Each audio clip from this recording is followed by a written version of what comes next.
আপোনালোকে জানে যে অসমত এতিয়া বহুখিনি উদ্যোগ আহিছে, প্ৰাইভেট বিজনেছ আহিছে।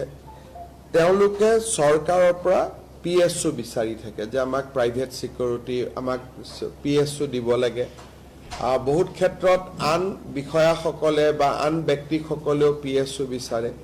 এতিয়া চৰকাৰে এটা আজি সিদ্ধান্ত লৈছে যে কোনোবা ব্যক্তিৰ যদি থ্ৰেট পাৰচেপশ্যন থাকে তেওঁ আমাক PSUৰ বাবে আবেদন কৰিব পাৰিব, কিন্তু PSU জনৰ সম্পূৰ্ণ দৰমহা সেই ব্যক্তিজনে দিব লাগিব। অৰ্থাৎ ধৰক এতিয়া জাগিৰোডতে সেমিকণ্ডাক্টৰ ইণ্ডাষ্ট্ৰি আহিছে, তেওঁলোকৰ বিষয়াসকলে ক'ব আমাক PSU দিয়ক।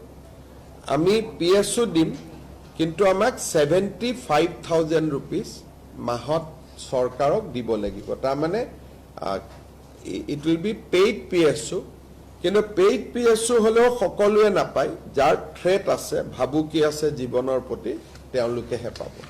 আপোনালোকে জানে যে অসমত এতিয়া বহুখিনি উদ্যোগ আহিছে, প্ৰাইভেট বিজনেছ আহিছে। তেওঁলোকে চৰকাৰৰ পৰা PSU বিচাৰি থাকে যে আমাক প্ৰাইভেট সিকিউৰিটি, আমাক PSU দিব লাগে। বহুত ক্ষেত্ৰত আন বিষয়াসকলে বা আন ব্যক্তিসকলেও PSU বিচাৰে।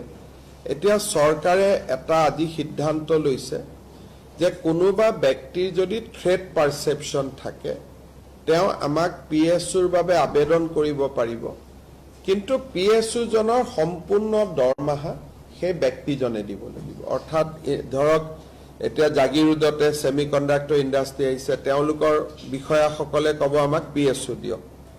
আমি PSU দিম, কিন্তু আমাক 75,000 rupees মাহত চৰকাৰক দিব লাগিব। তাৰমানে it will be paid PSU, কিন্তু পেইড PSU হলেও সকলোৱে নাপায়। যাৰ থ্ৰেট আছে, ভাবুকি আছে জীৱনৰ প্ৰতি, তেওঁলোকেহে পাব।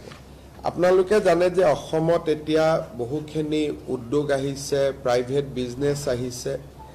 তেওঁলোকে চৰকাৰৰ পৰা PSU বিচাৰি থাকে যে আমাক প্ৰাইভেট সিকিউৰিটি, আমাক PSU দিব লাগে। বহুত ক্ষেত্ৰত আন বিষয়াসকলে বা আন ব্যক্তিসকলেও PSU বিচাৰে।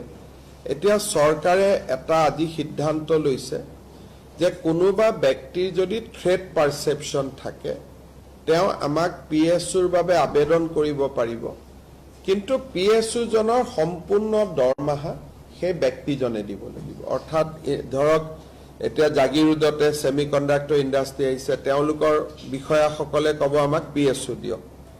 আমি PSU দিম, কিন্তু আমাক 75,000 rupees মাহত চৰকাৰক দিব লাগিব। তাৰমানে it will be paid PSU, কিন্তু পেইড PSU হলেও সকলোৱে নাপায়। যাৰ থ্ৰেট আছে, ভাবুকি আছে জীৱনৰ প্ৰতি, তেওঁলোকেহে পাব।